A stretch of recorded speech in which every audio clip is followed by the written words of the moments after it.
Hey, what's good? What's good? What's good, everyone? Glad to be here. Y'all know what it is. First formation, week 14. That's 14 out of 18 so far, already cracking off and getting into it. We're going to definitely get into that today. CC, what's going on there? Man, nothing like how we was just talking. The CFP looking. I don't know. Is SMU gonna get in? Well, I guess we'll find out later today. Yeah, so they actually is getting ready as we do the show. It's going on today, so it's like we'll be doing, I guess, double the duty. Talk about the CFP, discussing what's going to go down today in the NFL Week 14, all that type of stuff. So, like you said, just like we was discussing just a moments before coming on live, the atrocities, I guess you could say, that happened yesterday. Texas, 2 games on the season. But those 2 games was to the same team. Same team. Is it safe to say that the Longhorns can't beat the Georgia Bulldogs? I wouldn't say can't beat them because they had them beat, but all them penalties, like it seems like every time they finna make something happen, they get a penalty. It's a holding penalty. I mean, you heard the coach say it himself at halftime when he said when Sark said, "Hey, hopefully the refs are gonna call some of them holding penalties on Georgia." Man, it was like one-sided early on in that game with penalties. And the one that really got me was the hands to the face later on in the second half. The hands to the face because the defensive guy and the offensive guy both had their hands to the face, but you only call one of them. You call it on Texas. I ain't even get that one. Like they both had hands to the face. It was like, what are y'all doing? You know, maybe one it was tit for tat or whatever, but they both had hands to the face when I saw the replay. But it's like, yeah, but nah, Texas, too many missed opportunities, missed field goals. They had Georgia beat.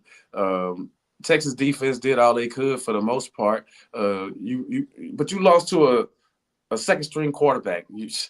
Unacceptable. Unacceptable.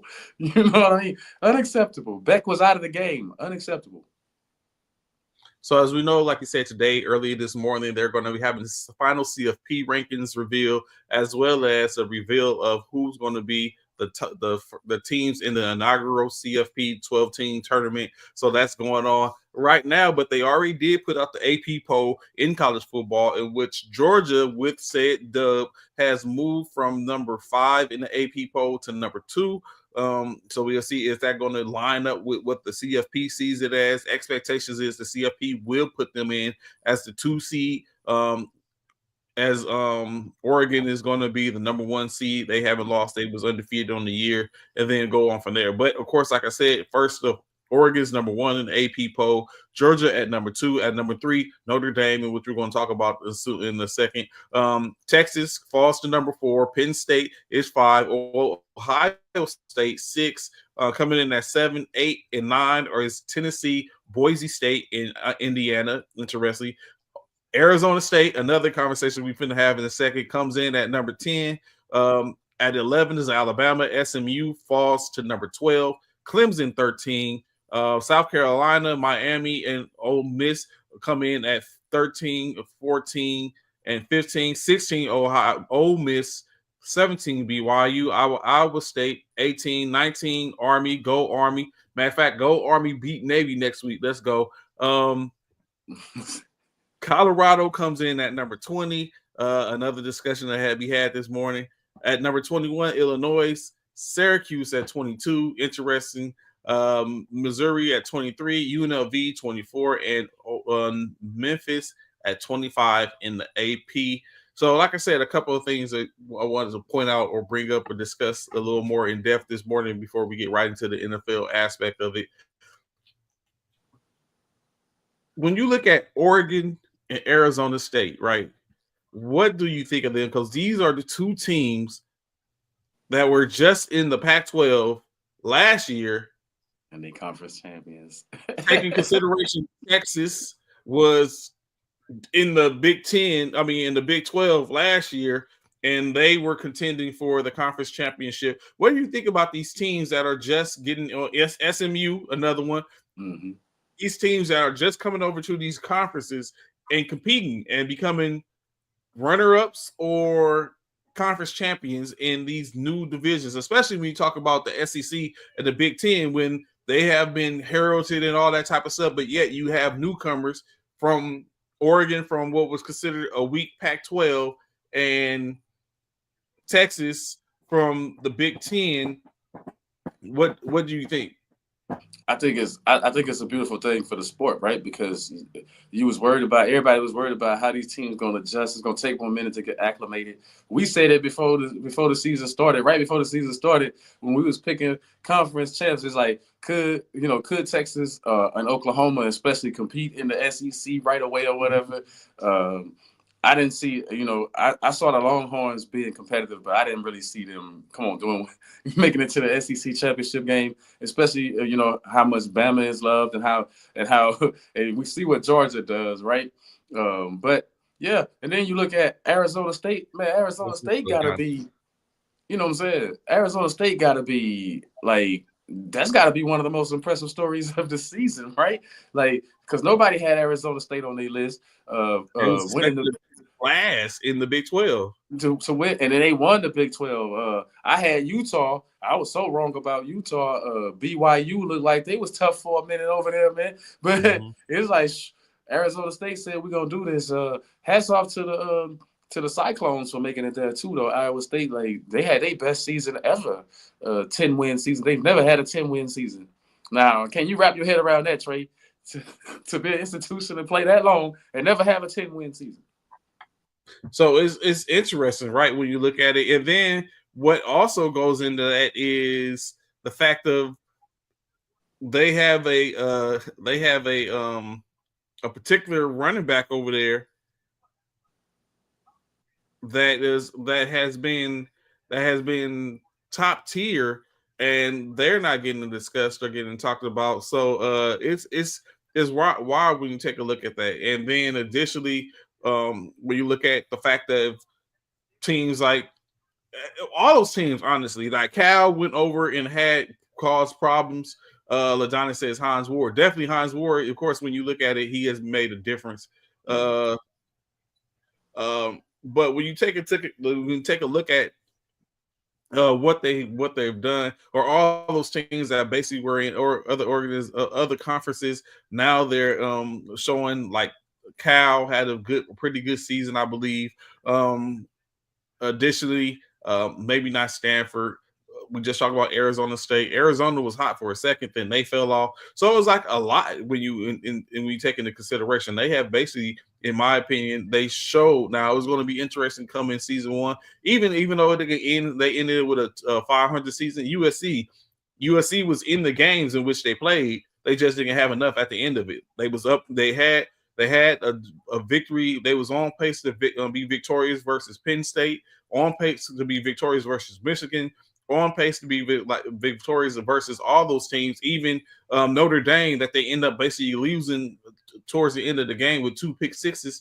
Like when you look at this stuff, you clean some of these things up, we probably have a different outlook or different look at this whole season, honestly. So it's going to be interesting going forth in the season. Another thing in which I talked about, Notre Dame. I think we spoke briefly last week about Notre Dame.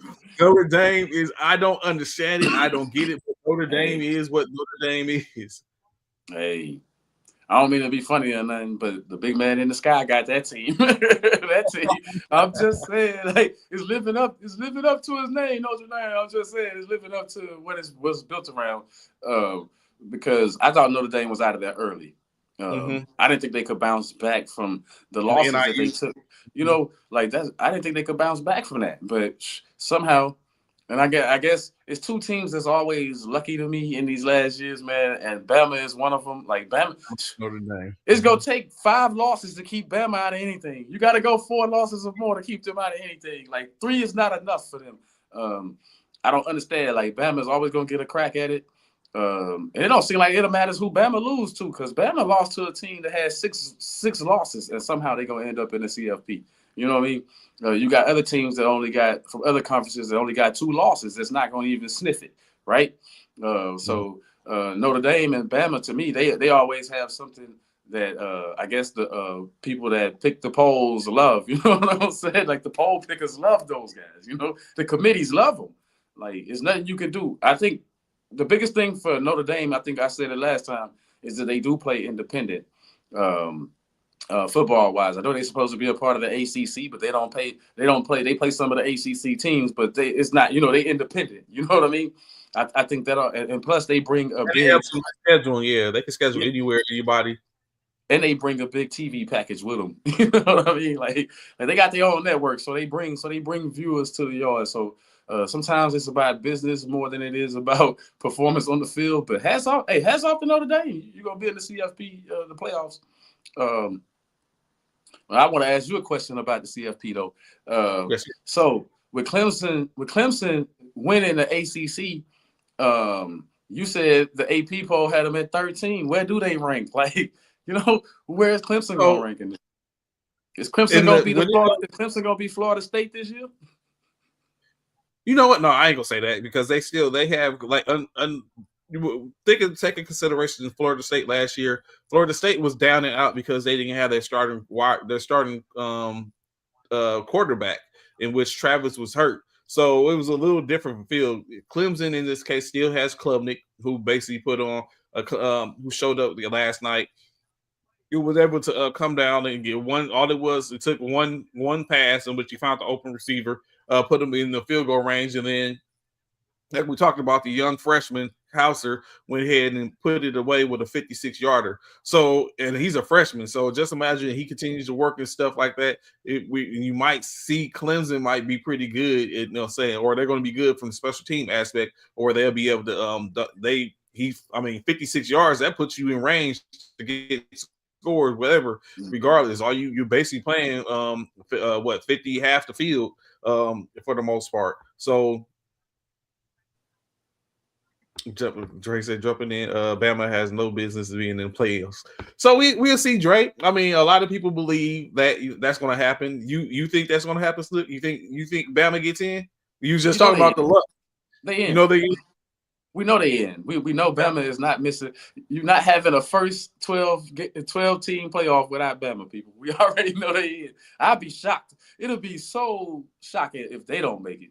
I think Bama got pushed out when Clemson won the ACC championship. You think so? I think Bama got pushed out of that. Now we're still subjective because for the most part, SMU losing as a 2-loss team, but they were in. I think Bama gets pushed out because SMU was a formidable runner-up, and I think they get pushed out. No, I think the coach already said it for. I think the coach said it for them already. SMU, if we don't make it, if we don't make it, it's almost criminal. But guess what? You're about to get robbed, SMU. Get ready for it. You're about to get robbed. Your only chance was to beat Clemson, and you didn't do it. You're about to get robbed. What was that, Biggie? You know what I'm saying? Get on the floor because you've been robbed. It's like, it was tough when once I saw the returner get past the 25-yard line and he looked like he had lanes. I was like, this is not going to end well for Clemson. And all it took was, like I said, one pass, complete pass. I don't know how he was open, and then he Hauser went ahead and put it away. So Dabo Sweeney and company live again. They're going to AC champion. Going to be a low tier. That's the only conference I got right, Trey. Was Dabo? I remember I picked Clemson to win that conference. So Dabo's going to be the only person. But you know what? When I look at the CFP, I continue to wonder, like, why is it that a conference champion is seeded as a 12 seed?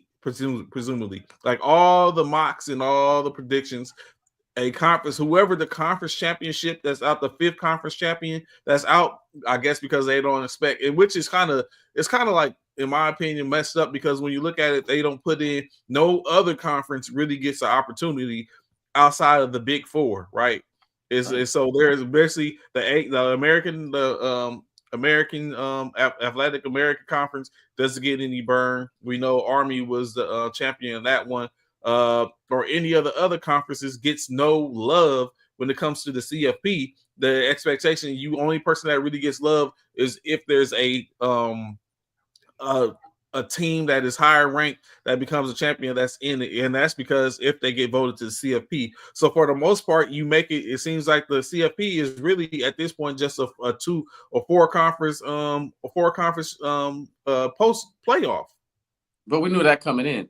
We could, but and I think that's what America want to see. We want to see the SEC versus, we've seen the SEC and the Big Ten in the past, but now we want to see a mix-up, right? Now we want to see the Big Ten and Big 12 clash. That's what we want to see. I mean, that's what people been waiting on. Like, hey, you got all these conferences. How you go fit them in? And in order for those smaller conferences to even make it, man, you got to play some outstanding ball, and you got to start getting. My advice to them: you got to start getting some higher ranked teams on your schedule.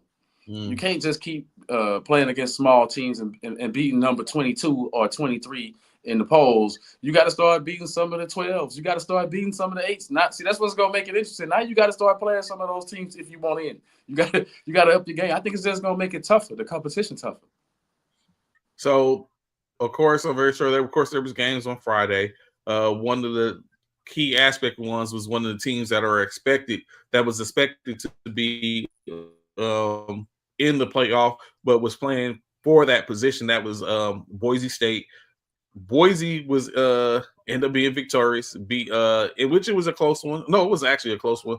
They beat UNLV 21-7, although they were held scoreless in the second half after they was up 21-0. But of course, in state they got the W. So they're going to be expected to be in the top four, one of the bye teams, due to the fact that they're the highest ranked, the top four highest ranked champion conference champions, as the Boise State won the Midwest Conference. Does Boise State have a chance, regardless of who they end up playing, to get past that first round? Do they get a playoff win? They got a slim chance. I don't see. I don't think they've played anybody tougher than these other teams have played. I mean, you name me one team besides Oregon. They took an L to Oregon. You know what I'm saying? Like, I'm just saying, I don't think they've played anybody other outside of Oregon that's so they have to prove it. They got a lot of proving to do. Boise State. I know you got the best running back in the land, but we want to see your total package now. So don't go out there and get routed this first game, Boise State, because then you validating exactly what I'm saying that you didn't belong there first. Basically, what everyone said when Cincinnati ended up getting into the CFP, the prior 4-team CFP, because they was a top team and got routed out the gate versus, I think it was Georgia, maybe. It was an SEC team. It was even Georgia or Alabama, but they basically didn't put up a fight. That's when Desmond Ridder was their quarterback, and it was just a rout. So I mean, it's more. Well, that's what happened to SMU early on in that game last night until they settled down. They was too nervous. They came out the gate. You blinked your eye, you was down 14-0. It's like, this ain't the team that you've been showcasing all year. I think sometimes the lights, we know how it is. Sometimes the lights get too bright for certain people and in certain circumstances. And SMU, they put on a good show to come all the way back, but you gassed at the end. Your defense had to play too hard to keep you in that game in the second half, and then you expect them to be able to. You lost that game on special teams, but SMU, you got to take your hats off because they came. Nobody had SMU doing that in the ACC that soon. But then you flip it over to UNLV. It's like UNLV should get a decent bowl game out of this, right? Because they ended up in the conference championship game, so they should be decent. Boise State. Good luck. Good luck. I think they go on first round. I think no matter who they play, I think it's over for them. So they're looking at potentially a third, definitely a 3 seed. I would be interested. I would be surprised if they get a 4th seed. But they're looking at a 3rd seed. So it's just going to matter, like you just said, about what the field shapes up to be. But it's 4. How many? It's 4 automatic bids, right? Yeah, they're one of the 4. So it's the 4 automatic bids, but it goes to the 4 automatic bids goes to the top 4 highest ranked conference champions in the division that's ranked. So let's say we was just talking about Army in the AAC. If Army had been in the top 10 and had been ranked further in the top 10, then they'll be looking at one of those 4 buys, and then it would be subjective on if they were going to get anything else. Because taking consideration, I think Army had 2 losses, 1 or 2 losses. So they played like they competed, but like you was just saying, who did they compete against? Tulane, saying things of that nature. So it's just one of those things which there's no science in state, and it's unfortunate because I wonder, should it go back to a computer-based system to where the computer breaks the numbers down as opposed to the eye test? It's like it's always going to be complaint. But I mean, numbers don't lie. But then the eye test, the eye test gives all of us a chance to participate. Computer, it's like who running the computer? See, you got too many questions when it comes to that. But it's like everybody can see with their eyes, and everybody can give you an opinion on that. It's just too hard with the computer to crunching the numbers, and that's another thing I want to say. I'm so sick of hearing. I'm watching these games now, and all I hear about is the analytics say. I forgot who that was. One of those games, they came down and scored. They could have kicked the field goal and been down by 7. I want to say it was Penn State, and they went for 2 and didn't make it, or whatever. And then they were still down by 8 or something. And it kind of, I was like, why would you do that? Like, I didn't even understand the move. So you gonna put your whole season on if you score again a 2-point conversion? Come on, man. Take the field goal. Take the 1 point, make it a 7-point game. Try to make it easier on your players and easier on your coaches. Your offensive coordinator trying to come up with schemes to keep you in it. I don't understand coaching sometimes. We talk about it all the time, but that aspect of the game I don't get. You down by 14, you score. You know what I'm saying? You can cut it to 7, but you go for 2, and now you're still down by 8. So they're already announced 3 of the CFP, in which Oregon comes in at number 1, as Anthony was just talking about. Let's go. Oregon's at number 1, so they get the number 1 seed. At 2, Georgia, which gets the 2 seed. Number 3, Boise State. We was just talking about. Boise State is ranked 9 in the college ranking, but they get the 2. They get the 3 seed, which shows us that they're the top rated one. So anyone else coming in is even not a national championship. Arizona State gets the 4th seed. Yep, Big 12. Yep, and they should, because they lost 2 games. They lost 2 games. I think. So they're the 4th seed, which is comes in. That's interesting. So right there, that's the SEC, the Midwestern Conference, the Big 12, and who else I say? The Big 10. So Big 10 champion is the 4 seeds. Arizona State at 12, Boise State at 9, Oregon and Georgia at 1 and 2. So they're going to start breaking down and see what the rest of the field is looking like, which it continues to be. Does Alabama get in? Is SMU the first team out? Who is like, where does it go from here? Of course, so you already know, we already see a 2-loss, undefeated, a 1-loss, and a 2-loss team for the 4th. 1, 2, 3, 4, which we're going to get a chance to see where they break down the rest of it at when it comes to the rest of the field as they're waiting. So as to continue to wait for that. But hats off to Georgia. This is what how many years they've been in this SEC title game. Like they got to be they're not Alabama record set, but they got to be doing good for the Georgia Bulldogs. The last few years they've been in this game, and they've been on the national stage. They've been in the playoffs the last 4 years or something. So 4 or 5 years straight. So hey, got to tip your hat to Georgia, competing and always having something to compete with. The recruiting is getting better now too. That's what I've noticed. The talent is. You think that's what it is? Man, the talent is spread everywhere. You know what I'm saying? They did. They won without Dyson. You right? Their rookie phenom. Freshman phenom. But what Anthony is saying, the computer won't put Alabama in, but the eye test will.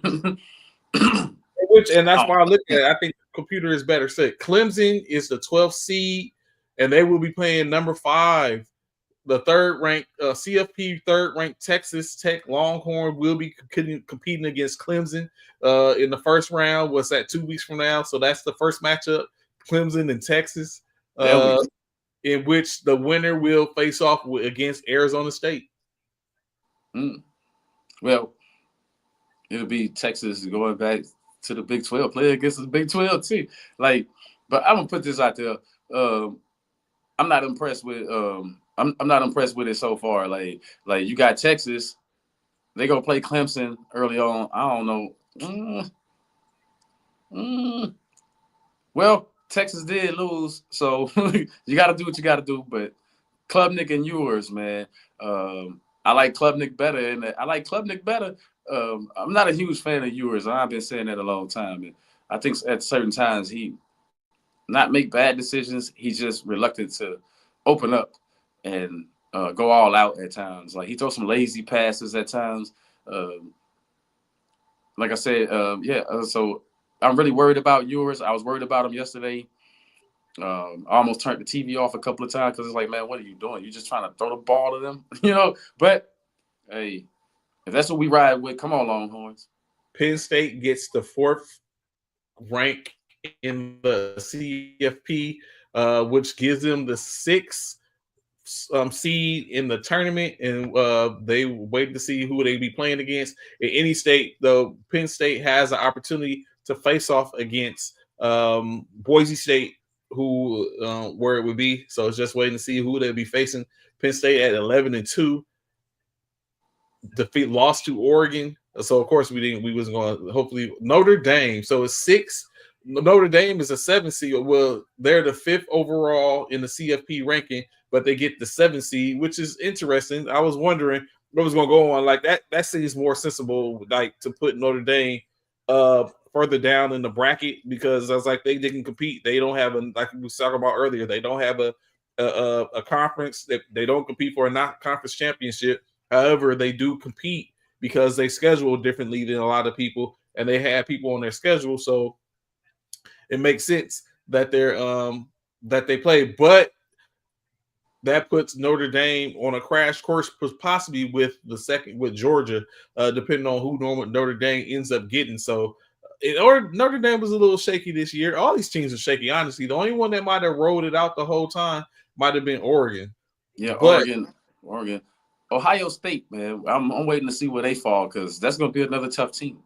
They're the 8th seed. They come in at 6 in the CFP ranking. Ohio State falls in at the 8th seed. So they would end up playing Oregon if they are able to navigate their what their season comes out to be. So there's still 3 slots left. We haven't heard SMU. We haven't heard Alabama. We haven't heard Miami. Who else are we missing that was out there?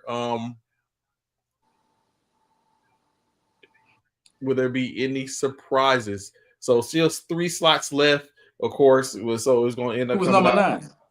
Number 9, they haven't said it yet. So they got 4 slots left: 9, 10, 11, 12. No, they got 3. It's 3 slots. Texas plays. You got the 4 champions, and you have Texas versus Clemson, and then you just 6. So that was the other one. You think so? You think their defense is not that good? I think I don't think they worried about defense. You got to stop that offense. You got to stop that speed. That speed is killer for Oregon, and it's proven that speed kills. They go to number 9, the number 9 seed, Tennessee. So Tennessee will face off with Ohio State. The winner will play Oregon in the quarterfinal. So Tennessee and Ohio State, 10 and 2 teams. SEC versus Big Ten matchup. That's a good matchup. That is. That's a good matchup. I like that matchup. And then the potential matchup after that, Tennessee or Ohio State versus Oregon. Mm-hmm. We see what we'll watch Ohio State play against them, but I don't know. I don't think Ohio State can. I mean, I don't even know if Tennessee can mess with that speed of Oregon, man. Oregon, somebody got to get more physical than them.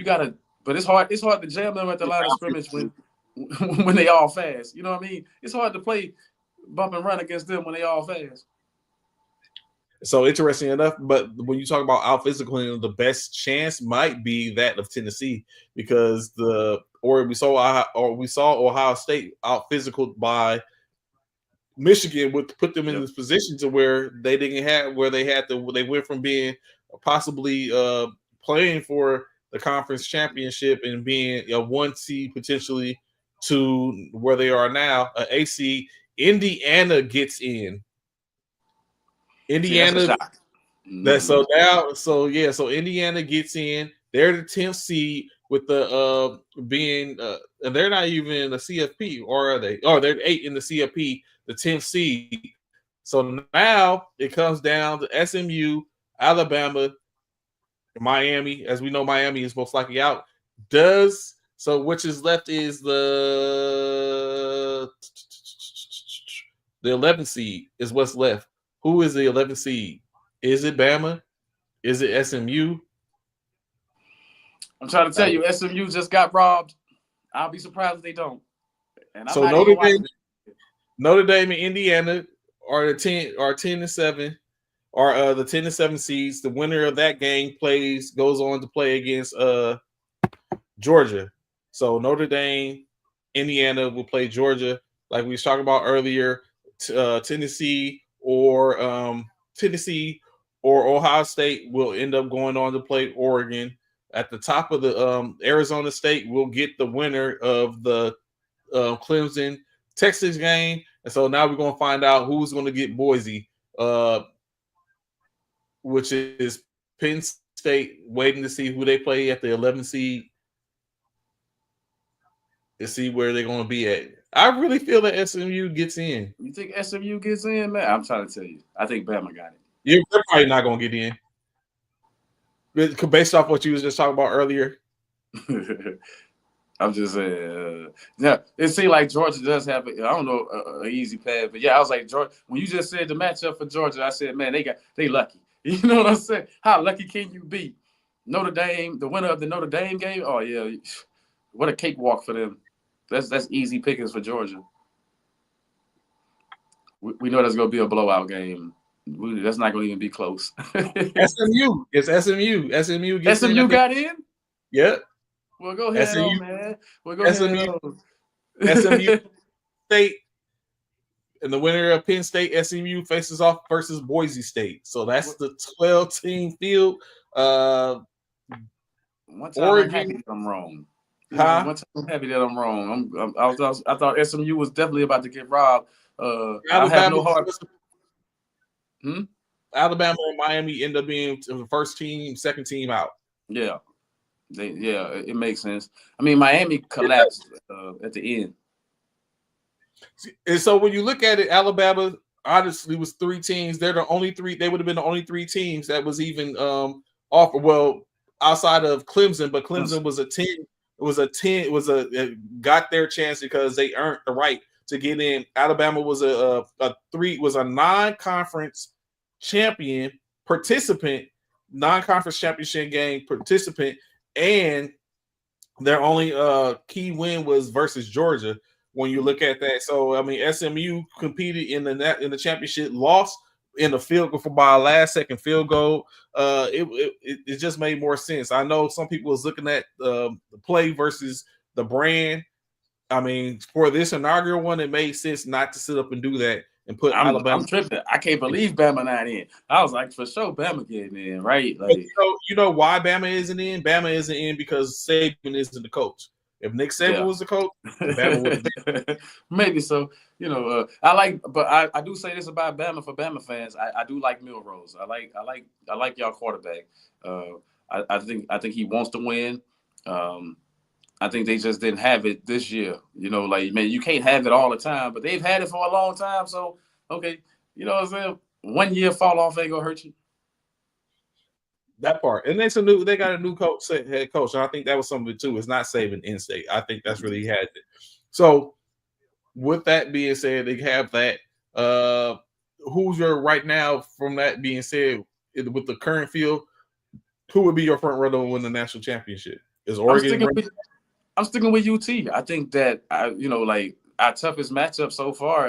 We're gonna come out the gate against Clemson. I know Dabo gonna be ready. Dabo and Sark, two coaches that like to run screen passes and stuff, man. So the matchup gonna be decent, and I think if we get past Clemson, then I don't think Arizona State gonna be tough for Texas to handle. You know what I'm saying? But yeah, I like our chances. I like Texas. The quarterfinal, not quarterfinal. The game start not next week. Week after next. December 20th, it starts to go down. He said Indiana gonna get dog walked. Yep. We know we can see that coming too.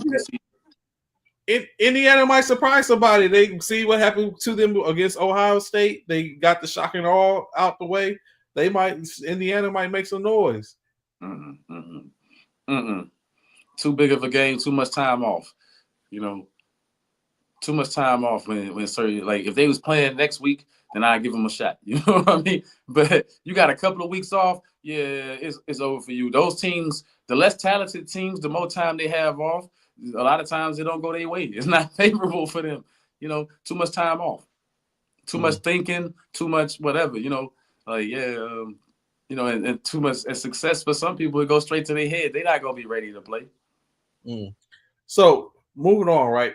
Of course, what's going to be the bridge, what I use as the bridge is, I said I wanted to talk briefly about the Colorado, right? The only reason I wanted to talk briefly about Colorado, because I don't know if you've seen the headlines I talked about it, how Dion urged Pierce to draft his Sander boys. Draft the Sander boys, not one boys. Boys, both being Shiloh and Shador. Can he do that though? That's not tampering. I'm just saying. You know what? That's a good point. But you know what I'm saying? Conversation. So it's interesting. Do you think that comes into fruition? But it probably not. Is Shador the type of talent that you would sit up and leverage some picks and stuff to get in that position? And is Shador, I mean, we know he's going to go to the league, but that would be saying potentially that Shador is expected to be the starter in said Las Vegas, as opposed to anyone else, when there's going to be some tire kicking around. Presumably, Sam Darnold could be available, because we don't know what's going to happen. You got to think, or Daniel Jones going to be available. Daniel Jones might be available, so you got to take into consideration. Yeah, so it's like I'm not, like I've said, I like Daniel Jones. So maybe Daniel Jones, I think the difference is, what weapons do you put around them? Do you go and get that type of player like a Daniel Jones, and then draft a Shador Sanders for him to sit behind Daniel Jones, or Sam Darnold, or Aiden O'Connell, or anything like that, to sit behind them, where you don't have, and then you don't get a chance to put anything else around them, where basically you have the same problems. Man, you two and whatever, right? You two and whatever. I think what's really going to happen is probably that right there. But actually, I think the Raiders might have them. I think the Raiders got 2 wins on the season right now, so they looking pretty good to have whatever pick they want in the draft. I mean, I'm saying it's looking pretty good. They're gonna have a pretty high pick in the draft, and I don't think nobody, none of those other teams are really gonna take Shador. Right, you know what I mean? Like high early. So I think whatever position the Raiders get, they got a chance to get Shador, and I think it's a good move for them, man. Mr. Vegas meets Mr. Vegas. I mean, meets Vegas for real. I think the guy got this personality. I think it's gonna be a lot of stuff. It's gonna be a lot of factors that go into it that I think his talent would be more suited for a team like the Raiders. I mean, then he got nothing but upside. If he come there and start right away and they start winning right away, he's a hero. You know what I'm saying? If they choose to sit him and make him wait, then, try to develop. But my advice to a guy like Antonio Pierce would be, man, stop it. Who you got to develop him? Is Tom Brady going to come and develop this guy? I mean, I'm saying, who you going to get there to help you develop the talent? You know what I mean? Tom Brady is in the building. But we know the Giants are looking. We know, like Trey was saying, they kicking the tires. Like a team like the Giants, they looking for their next move. They ain't gonna be in the hat. But I don't know if Dable would go that route, right? But it is New York too. So New York or Vegas, man, it looked pretty good for Shador when you think about it. Like you can't miss, really, right? Even the Jets might be in that running, right? It's okay. Like you have a lot of people that's going to probably be coming out. I don't know if Scatterboo is a running back, but I don't know if who's going to be coming out at that point. But we know Gabriel don't have no more shots in college, does he? Gabriel His time to be up, right? Like how many years do they get to play now? Like, man, It depends on if they what was the aspects, but because even I was looking, I was like, how is Shiloh still in the league? In the college, and that's because he's a graduate student, and he's played because he played 2 years at South Carolina, 2 years at Jackson State, and this is his second year at Colorado. I mean, so that's 6 years, but he's a grad student, so that gives him an opportunity, and his brother is a senior, so. They're there, but like you said, Gabriel, he should be done. Carson Beck is another one that should be out there, quarterback. Cam Ward from Miami. I mean, it's some names. So far, the only one you named that I would take over Shedeur is Cam. He the only one. Like, I don't want Carson Beck. I don't want, you know what I'm saying? I don't want Dylan Gabriel, to be honest. Like, this. What are they gonna bring to you that you've seen that make them stand out? Shedeur had all the odds against him, man. You got to think Colorado, they was 4 and whatever last year. This year, the young man was impressive. I mean, some might say he throw the ball to Travis Hunter too much, but nah, dude. The dude took all those sacks. He's still standing, so you know he's durable. I mean, he got all the things that you're gonna need. You can help him develop his arm and make him become a little bit quicker in the pocket. But other than that, he's doing everything else, like going against all the odds. I mean, you want somebody tough like that. I think he got some of his Pops championship medal. Not sure about Shiloh though. You know, like Shiloh. Come on, man. Not one season have I heard you have 8, 9 interceptions, 6 interceptions, anything big, a bunch of tackles, or anything. So I'm kind of on the fence about the Shiloh thing. You know what I'm saying? But Shedeur, he definitely got a career in the NFL. And even like you said, we was talking about Shiloh, it's still a development system type 6 years in college, you still need development, Trey? Well, I'm talking about to develop it because you got to think he's going to go in the league as a safety. Is he safe? Right. Is he that type of safety? You know what I'm saying? So it might be. It's a little bit different when you look at that. So we'll see. He's not the first line of defense. He's the back defense. So when you look at the numbers being skewed, but he's only got like even that, which depends on the scheme in which he's being ran. Because he even in college, after those 6 years in college, he only has 1 sack. But what I'm saying is, can you put him in the box? You know what I'm saying? Can you come down and defend the run? You know what I'm saying? I mean, the things that the NFL safeties have to do. You know what I'm saying? They ain't even really going by strong safety and free safety no more. Pretty much, it's just safety. Yeah. So you know, we go. It's definitely gonna come out. It's gonna be seen, but it might be a stretch. Shiloh, I see as like a 5th, 6th round pick to wherever he goes. Yep. If he does, or undrafted free agent where he can go anywhere. 3rd round at the most. I see 3rd round the highest. You know, like late 2nd round, early 3rd round the highest for Shiloh. But like Shedeur going off that board quick, it's gonna be some suitors because you need the diversity at quarterback right now. You need the agility, the speed. You know, but like I said, you work on that decision making, he'll be better. I mean, that's what I'm saying. Out of Colorado, I don't know if Travis Hunter was up. I'm taking Travis Hunter. So I see at least 2 solid players coming out of Colorado. You know what I'm saying? Coming out of McLean's pretty good too. There's a few people I would look at. McLean. There's a few people out of Colorado in which I would look at, but definitely without a doubt, Travis Hunter. And that's based on and I'm not hating. Believe me, 100%. I'm not hating, but. If Travis Hunter wasn't a 2-way player, would he be in conversation for the Heisman as said a receiver or a cornerback? And that's why I look at that. I look at the fact that as a 2-way player, he's exceptional, right? He's good. But if he was just on one side of the ball, would we be having a conversation about Travis Hunter? I don't this, but no, that's what makes him a Heisman Trophy is that he playing both sides. That's what makes this the Heisman. You're supposed to be prolific, and that's what makes him prolific, right there. That's the prolific part is that he playing both sides of the ball. If he was just a wide receiver, would he be being discussed? If he's just a wide receiver, he would be the Biletnikoff or whatever. like you know.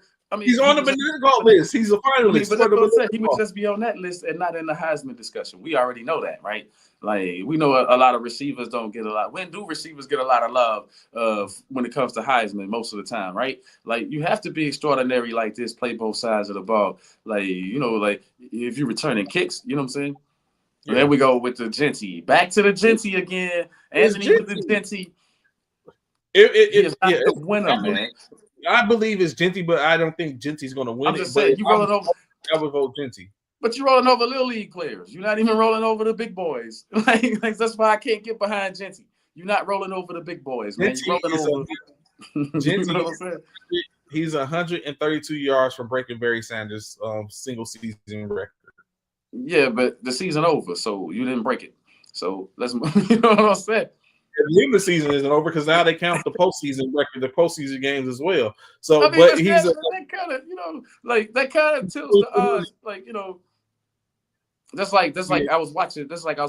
I don't mean to cut you off, but I was watching this thing. Wayne Fuentes, the coach that used to coach Barry Sanders. He was talking to John Gruden or something, man, and he said, and they said, "Oh yeah, the Detroit Lions got two good running backs right now, Jahmyr Gibbs and David Montgomery." And he said, "What do you?" So Gruden asked him. He said, "What would you rank them according to Barry?" He said, "Man, both of them together might equal one Barry, might, maybe." You know what I'm saying? He was like, "That's exactly what it is, 100% true."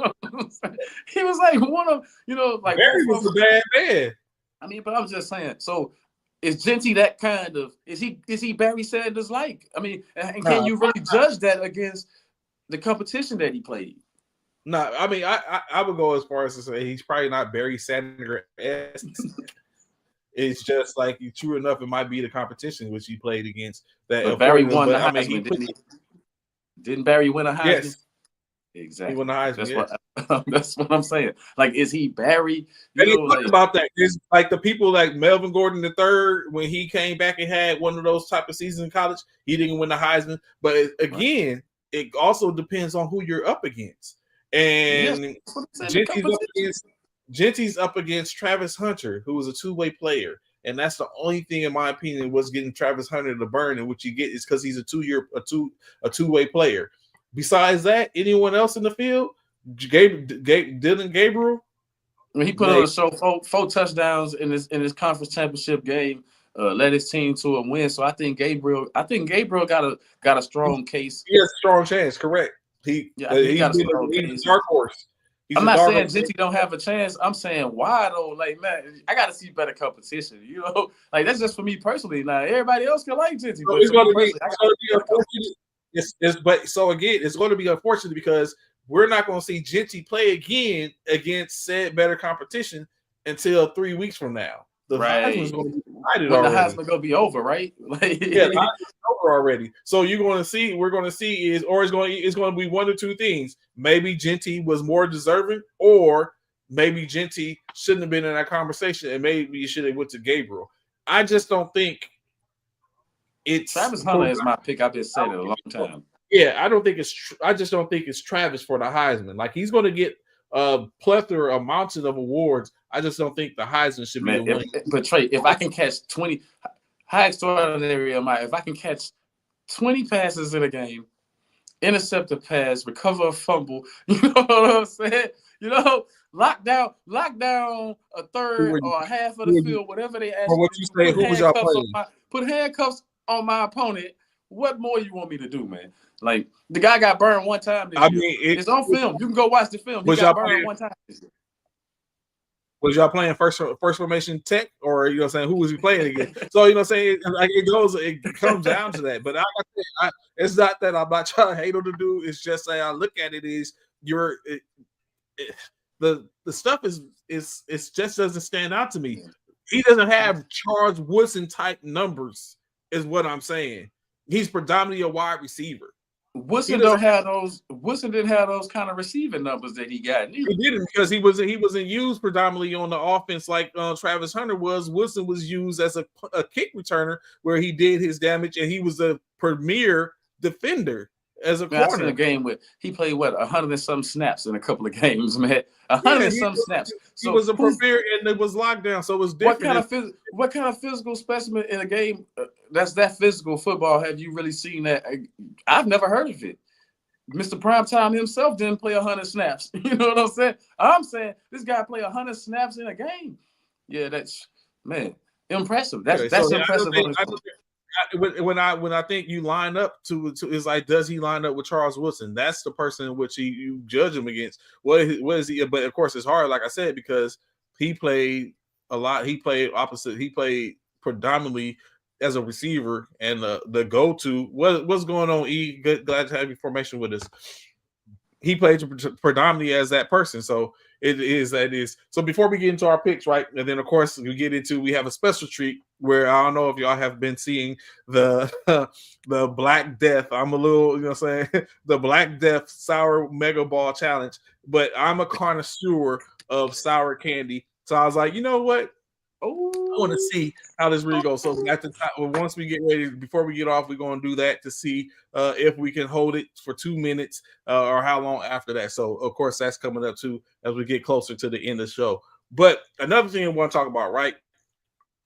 Pittsburgh was going to be without Pickens. But before we get in that, what did you think of Detroit's flex move to go for it on 4th and 1 when they were already in field goal in the game versus Green Bay on Thursday night? Best game. They said we're not them same Lions no more. This is our division now.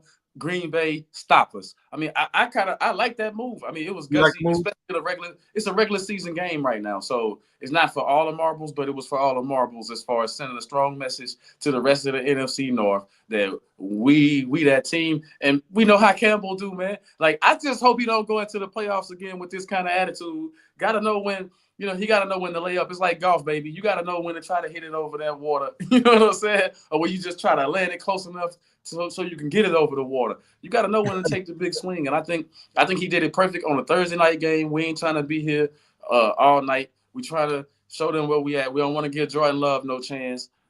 Their defense was struggling a little bit against Green Bay. So let's get this over with.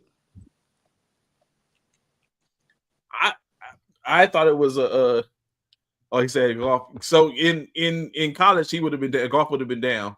Man, and you got to be touched in the pros. You got to be touched in the pros to be down. What are we talking about?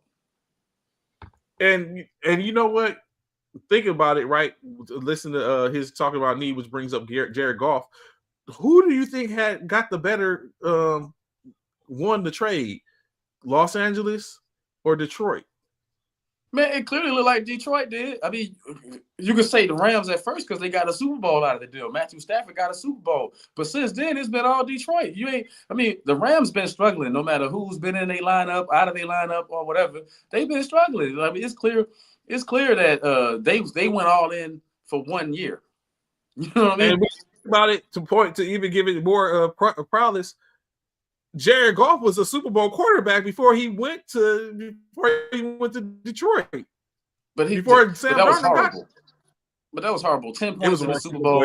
I know the other team only scored 13, but 10 points in the Super Bowl, that was horrible, Jared. I mean, I think Jared got that chip on his shoulder too, Trey. I think he playing with it. I think he playing to say, I'm better than what McVay was saying I am. You know what I'm saying?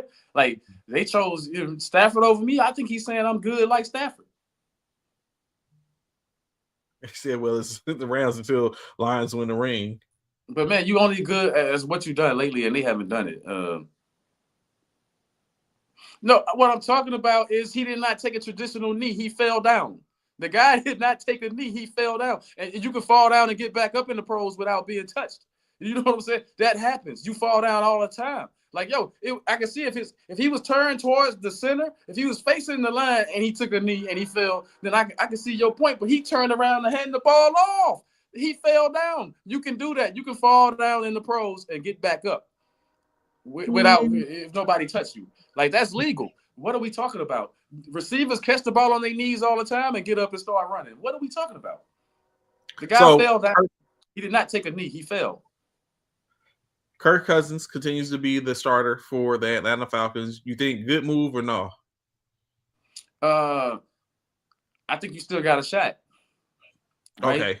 I think you still got a shot. So I think you ride with Kirk. You brought Kirk in to let Penix develop or whatever. So, yeah, as long as you got a shot, nobody's really running away with that division. You know what I'm saying? Like it's ugly. You still in the fight, you know. Anthony asks, do you think if Jared Goff is that the Lions are still the same team without Jared Goff? No, do you see how accurate he is these last couple of seasons?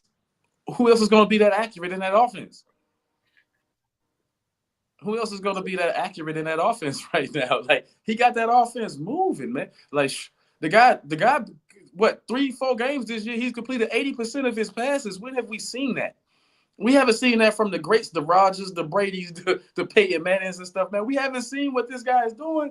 Like, that's one of a kind. I think he's found his own. Like, sometimes find it, he a little bit of a late bloomer, but he getting it done. I wouldn't even say he a late bloomer. He already been in the Super Bowl. You know what I mean? So he knows his role. It's just Early in that his now the career, role's a little bit more expanded. He's showcasing it. And, hey, I'm not mad at him for taking advantage of it. Said Dallas Cowboys fans say anything. Nah, So right into these picks real quick. As we know, Green Bay, like you said, fell to Detroit, and it was a pretty good game. Next up on the docket, of course, we'll start off. Jacksonville is at Tennessee today. We know the hit Alziz took on Trevor Lawrence has put Trevor Lawrence in concussion protocol. Do you think that was a dirty hit, or what do you think? You know it was a dirty hit. You've seen it over and over and over. It was a dirty hit. I don't like D'Amico Ryans and the GM or whatever defending this guy when it was clearly that he did that on purpose. I mean, he could have eased up a little bit if it's not on purpose. He did that on purpose. Unfortunate for Trevor that had to happen. But I'm gonna take in that game. Give me the Titans. I like the Titans in that one. I'm in agreement with you. Tennessee as well. Let me ask you this: 3-game suspension. Is that really, is that too harsh of a penalty for that? I really felt like he did it on purpose, but I feel like the fine. See, I feel like the suspending them of the games that hurt. But you give a guy a chance to rest and sit down. You know what I'm saying? Nah, man, that's not. So I think the fines need to be bigger, Trey. I think if you start hitting them for $1 million instead of $100,000, you start hitting them for millions on these fines. They're gonna stop that. You feel what I'm saying? I mean, for real, you hit them for $500,000, hit them for $500,000 on that fine. I bet you they start. Oh, all of a sudden, them defensive players gonna realize how not to hit that quarterback when he's going into that slide. Yeah, he's like you said. Anthony said, without pay hurts. That's what I'm saying. It's gonna hurt. So next, the New York Jets are at the Miami Dolphins in Miami. I myself are taking Miami. I just think it's an off year for the New York Jets. You might as well go ahead and pack it in. No different than I even think my 49ers need to pack it in, but we'll get to that bridge when we cross it. But I think New York needs to basically is going to take an L in this one. They're without Brees Hall, he's out today, although they have other running backs. But I think Miami is going to start to make a run, and this is where it starts.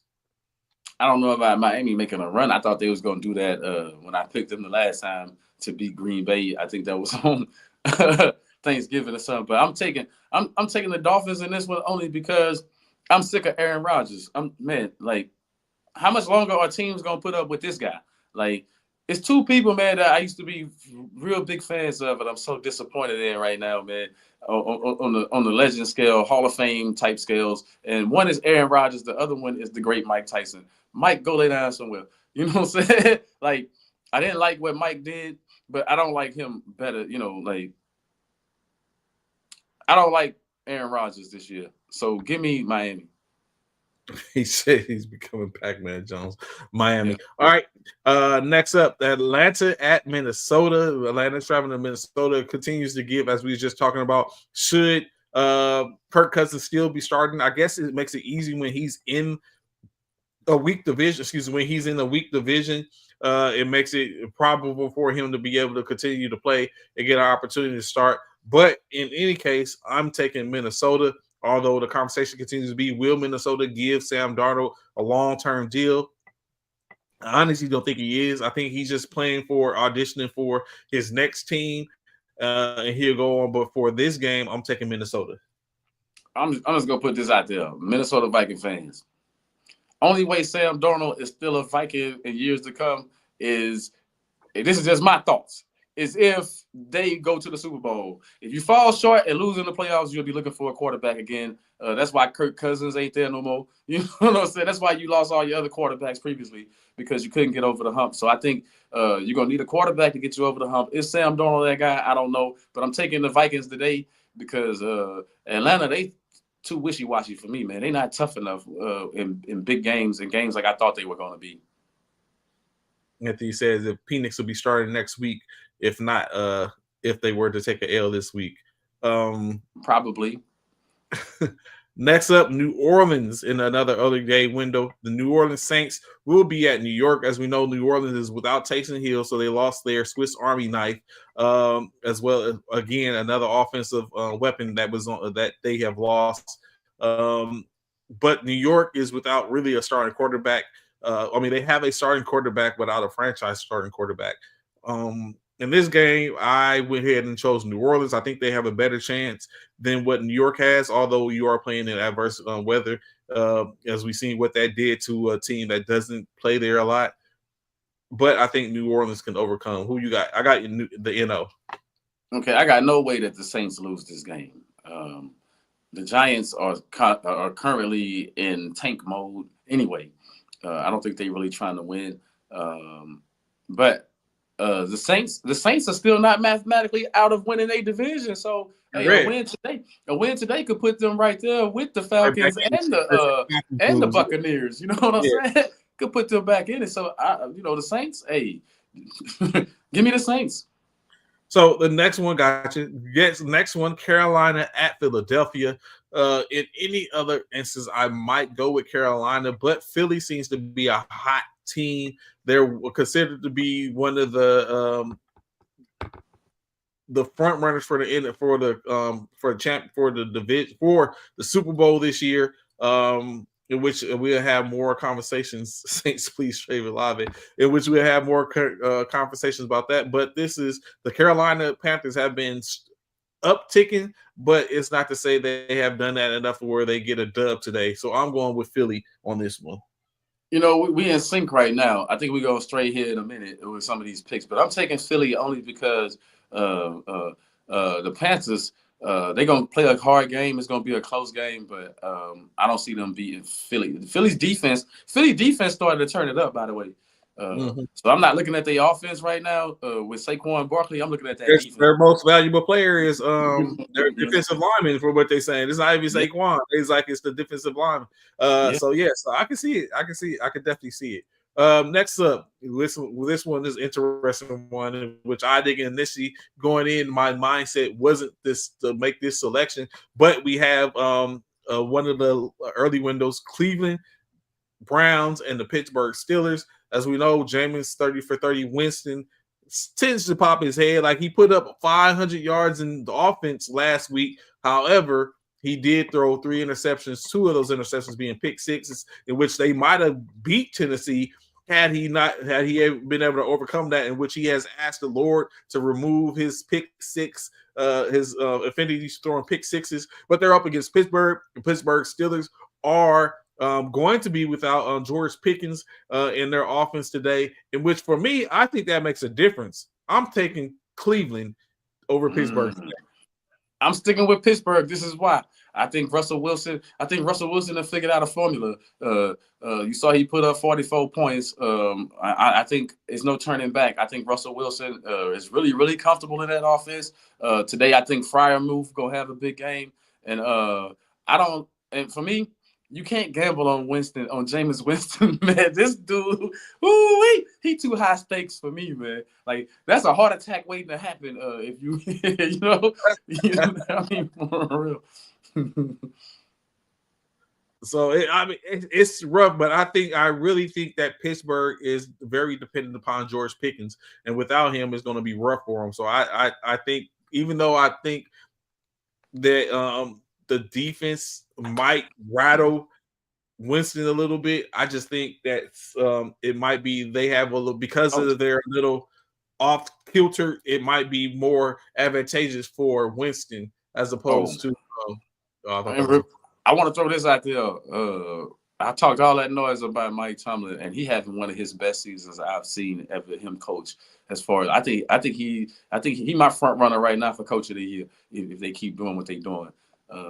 For real, like, if they stay on pace like they're doing right now, I mean, especially with all the hoopla, Lamar Jackson and Derrick Henry was supposed to be so great, but now y'all hush on that. I don't hear y'all talking that noise about them no more because they not playing. Like, I told y'all that was gonna happen. I told y'all. Well, he's still like, I look at it. It's still for the most part, but it does look a little, like I said, if Tucker would have did what he was supposed to be doing, might have a Man, little look, bit. Lamar Jackson has not gotten better.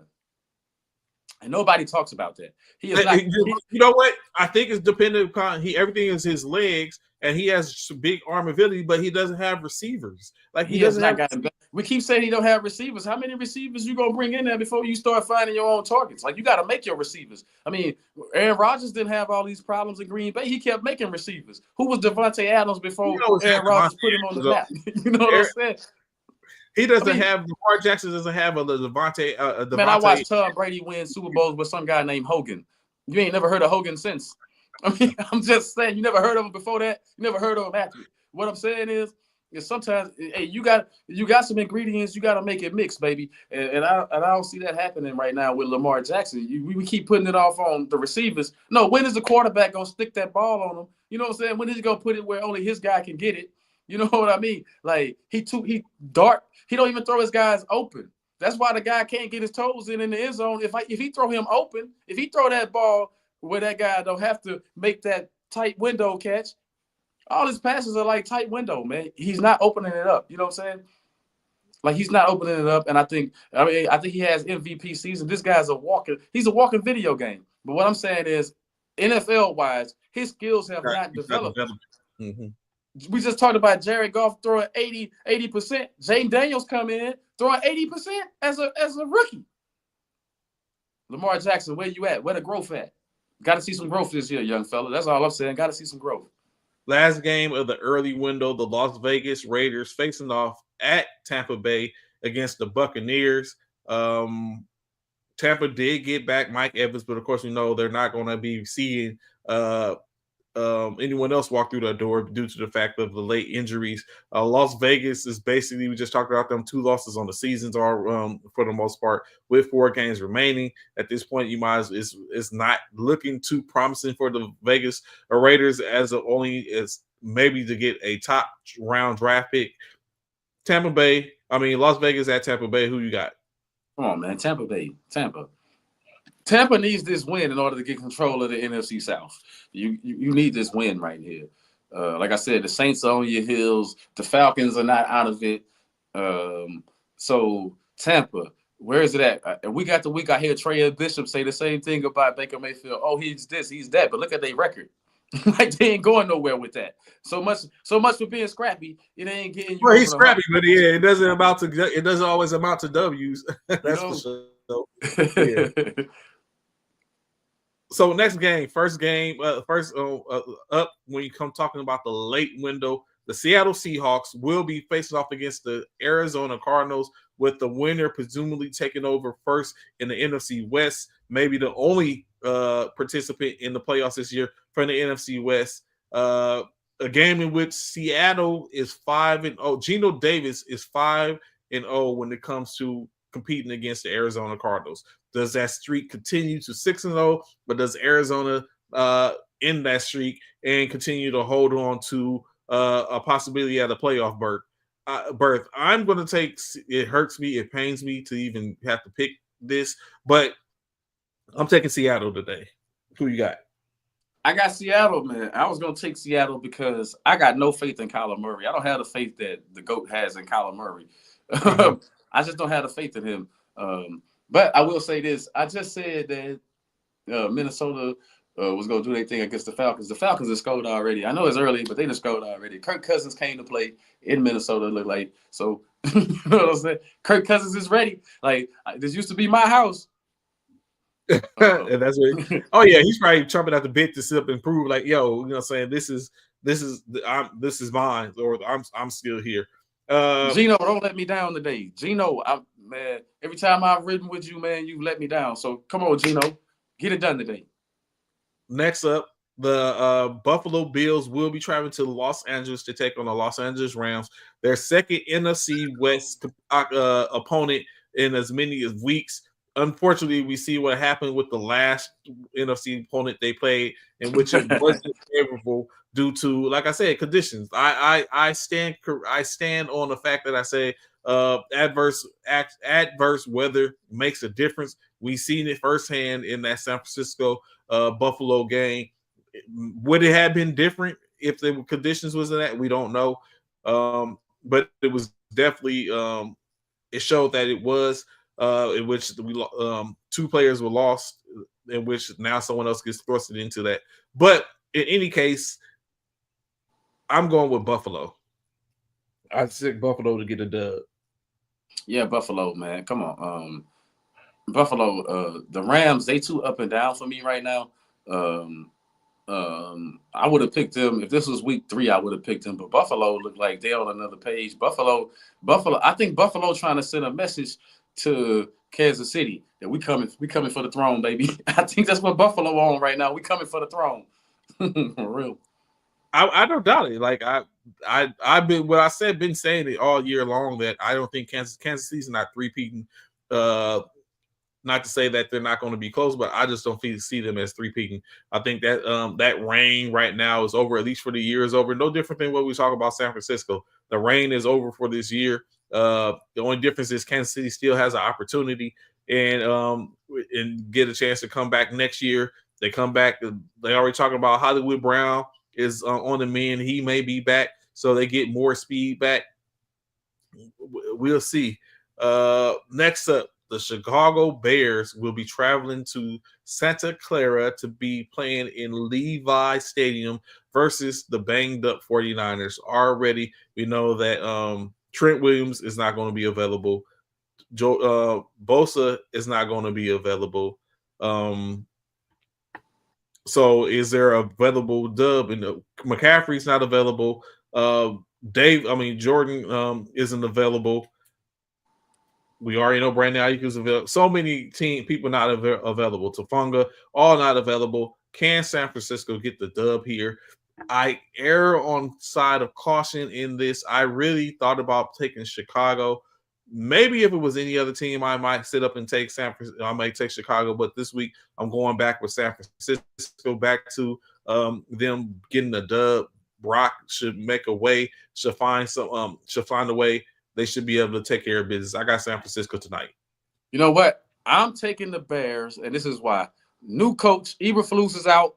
Let's get it. You know what I'm saying? New coach, Caleb, go out there, play free against a team that's hurt. Move the ball up and down the field against a team that has basically nothing. You know what I'm saying? And you know what? Usually I would go, I'll be 100% on board with you. I'll be like, it's a new coach. You don't know what to expect, what the philosophy is, how they going to come, or anything like that. I'm taking San Francisco basically because it's my squad and I don't want to sit up. But any other time, I probably would be the same. I don't want to hear that about your squad. Didn't you go against them? I don't want to hear that. Yes, I did. We are, because y'all thought it was going to be foolish. Like, I know that San Francisco was not going to be Buffalo banged up in the snow. It wasn't going to happen. America, that's how he cheated, people. Like, I ain't going to say he cheated because he ain't cheat. But look, I'm just going to put it out there. Trey ended, if y'all didn't see the thing, Trey ended up winning the week by 1 game, and it's because he didn't go. We would have all had a 3-way tie if he'd have stuck to his loyalty and took the 49ers. But you see how he do? Yeah, you see how business, and I stood on business and took what I thought was going to happen, and that's exactly what happened. Last game tonight that's coming up, in which is going to be the primetime game. The Los Angeles Chargers will be traveling to Kansas City to play against the Kansas City Chiefs in Arrowhead Stadium in early December. When I start looking at that, these games, when these adverse, like, I guess I look at it as, because if it was me, I know I'd be affected. So I expect everyone else to be affected. In this case, I believe the Chargers are going to be affected. They're already kind of like looking at if Lad McConkey is going to be available, if he's going to be able to play today. Maybe not. They don't really have anyone to which they can go to outside of that. We already know J.K. Dobbins is out. I don't really see Harbaugh being able to really overcome that. So I'm taking Kansas City at home. Man, this is a tough one for me because I said the Chargers was going to get one this year against Kansas City, and I felt like they could be the only ones that challenge them in the West. But I'm going to stick with – I got to go with Patrick Mahomes. I've been on that wagon. I think they're going to win tonight. I think Kansas City I wouldn't be surprised if LA won, people, but I got to go with Kansas City. Until you beat them, I mean, that one loss to Buffalo ain't nothing to me. I think they still going to run the table, and they're going to be in the AFC Championship game at minimum. Mm-hmm. And last but not least, in the Monday night game, we'll be seeing the Cincinnati Bengals versus the Dallas Cowboys on Monday night in Jerry's World. Of course, and when I look at this, I just think with the woes in which Dallas has been having, especially on the offensive side, it's going to be tough to go with them. But you do know Cincinnati has the ability to score in bunches. They have T. Higgins back, so maybe he puts up numbers for them. We already know what Jamar Chase does and how Joe Burrow tends to put it up. I'm going with Cincinnati in this game. Well, you know me, I'm gonna fall on my sword, man. I'm riding with the Cowboys. I think we do have a chance only because the Bengals allow every team to score a lot of points. We can't be that one team, Dallas, that don't drop 30 on them. We can't be that one team. I mean, for real, we can't be that team. I think 30 with an interception or a turnover or a sack fumble on Burrow, whose offensive line is shaky. I think we're gonna do that. You know what I'm saying? But we know.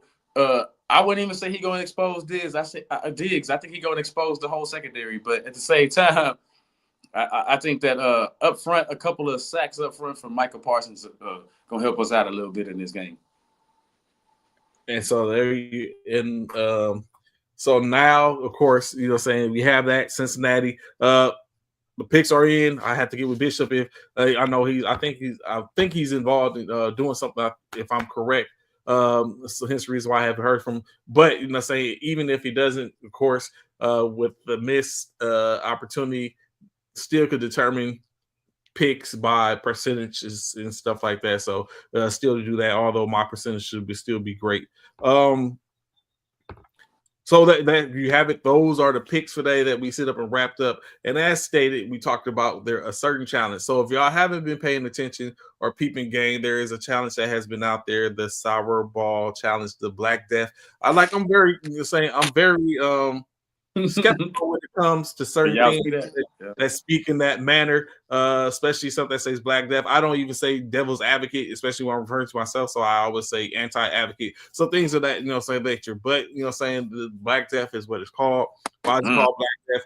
I'm a sour candy connoisseur in a sense. So I was really interested in, seeing what this is going to be. Then I hit up my constituents and asked them, hey, y'all up for doing the Black Death Mega Sour Challenge? 2 minutes holding on to the sour gumball, in which I didn't take any. Or so I didn't even know it was rules. I thought we was just gonna eat the thing. 2 minutes. Yeah, it's 2 minutes to see if hold on for 2 minutes. You'll say for the most part. And it's the whole one, right? Just one hole. Yeah, one hole. Not okay. I'm with it. If you buy it or not, so be it. But yeah, just holding the one ball in which like CC has been showing, like everyone had, we ordered the sour balls and have it here. So I haven't did it yet. So there's a video that's out, of course, that shows different people who have put the sour ball in and have done all this extraness and stuff like that. In my opinion, I feel that is all for play and show for click and all that type of stuff. So I don't and so my mama say, look, my mama pulling for me. Don't do it, Cadiz. We finna do it. No, it's one of those things. It's one of those things. Like, I don't know what the initial is going to be. Of course, I've seen a couple of things, in which, like I say, a lot of it I feel like is definitely something that where it's just been clowning. So we're going to see, right? And we're going to get it and see if we can hold on for whatever reason. So, like I said, the sour ball challenge. We'll see what's going on. You got the clock going, don't you? With a clock head. Yeah, I can look at the clock on the thing. So if you hold on, like if you ain't built for it, just go ahead and tap out, CC. No, so let's do it. So in 10 seconds, we're gonna sit up and go ahead and put it in. So 8, 7. Don't touch your face. 3, 2, 1. All right.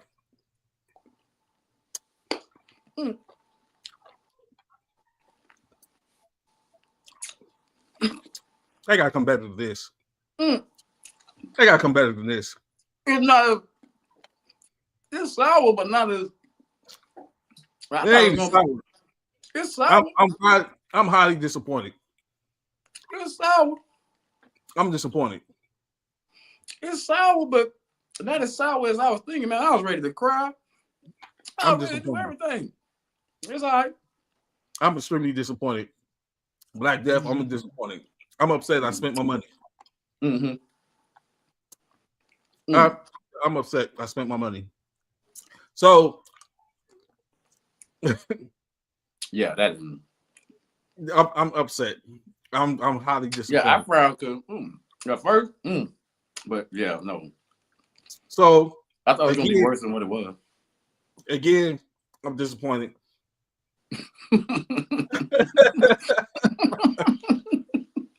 So one thing I say, right? One thing I sit up and say, I tend to look for certain things. I expected this to be extreme sour. That just goes to show people on live just be capped, right? First and foremost, I'm not built like that. It is what it is from the get-go. Just like I went searching for a scary haunted house, right? All my life. And I heard all this talk about 13 ghosts, 13 ghosts, 13 ghosts. And so I was like, okay, I'm gonna try it out. I've been to 13 ghosts haunted houses, and they're trash. So I thought this is gonna be something that I could get behind. And then end up playing out like that. You say y'all are crazy. See, I don't know if it's. I don't think so because now it's kind of sweet. I don't know if it get worse. Black I think Death, the worst was at first when I first put it, like yeah, you know. Tear jerkers are better or worse. You think so? 13. Yeah, I'm sorry. 13th floor. Oh, so you thought that was all right? Yeah, I did the hot chip challenge last year, man. I did. I did that last year. So I'm not dumb. I can't even do jalapenos, let alone. Shout out to Columbus, Ohio. I did the I did that hot chip challenge in Columbus, Ohio last year. It was hot. It was hot. That's why I was prepared to cry right now. My eyes don't lie. They'll let you know if it's windy out, tears for the fall. So these eyes gonna let you know if it's really, can't hide that. But I will say something about haunted houses that you were saying. I never been to a scary haunted house, Trey, but I lived in Tulsa for a long time, and the church used to do this thing. They would have this haunted thing called hell. Yeah, wasn't for me. Wasn't for me. I mean, it was just different, right? Like, kind of makes you. It's not scary, like maybe not scary, raw, scary, but scary in a sense that, yeah, the stuff they put before you, and perhaps like if hell really like that or something, man, it was crazy. It was crazy. A different spin on things. Yeah. So challenge done. Easy. You know what I'm saying? On to the next. I might start looking for challenges just to sit up and I know anything that has to do with hot, I'm not going to be. I already know I'm not going to be able to do. I don't get no peppers, no none. Oh yeah, no peppers, no nothing. So like going to I remember one time while I was stationed at JBLM, I went with a bunch of NCOs from my facility, and they decided to do the hot wing challenge. And I just couldn't. I was like, nah, I'm not. That's not. I know my limits.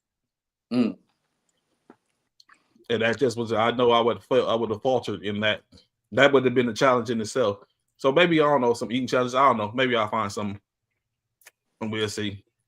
Yeah, Black Death could have been a little bit stronger. Yeah. Yeah. All those influences in social media, y'all should be ashamed of yourself. Stop playing. But in any case, that's our show for today. I greatly appreciate y'all tapped in. We'll see y'all next time. We'll be back. Should be Thursday. I know this past Thursday we had a lot going on different, and so we wasn't able to get on. But we'll be back Thursday. If not Thursday, back Sunday. On next Sunday, we will have another guest picker, and the CEO of Volunteer Vets, Mr. Gerald Johnson, retired Navy sailor. He should be on, and we'll be talking to him about his endeavors in the volunteer vet, as well as seeing his pick. I think he's a Philadelphia fan, so I got to hear that fly Eagle fly stuff all day long. I don't know, but we'll see. But y'all know the picks has been in. Y'all see the percentages up by the end of this week, and we'll be on come next week. I appreciate y'all tapping in. CC, any last words? I need an undefeated week. And y'all have a good week, people. I'm good. I'm good. I'm good, Ant. All right, y'all day. Peace.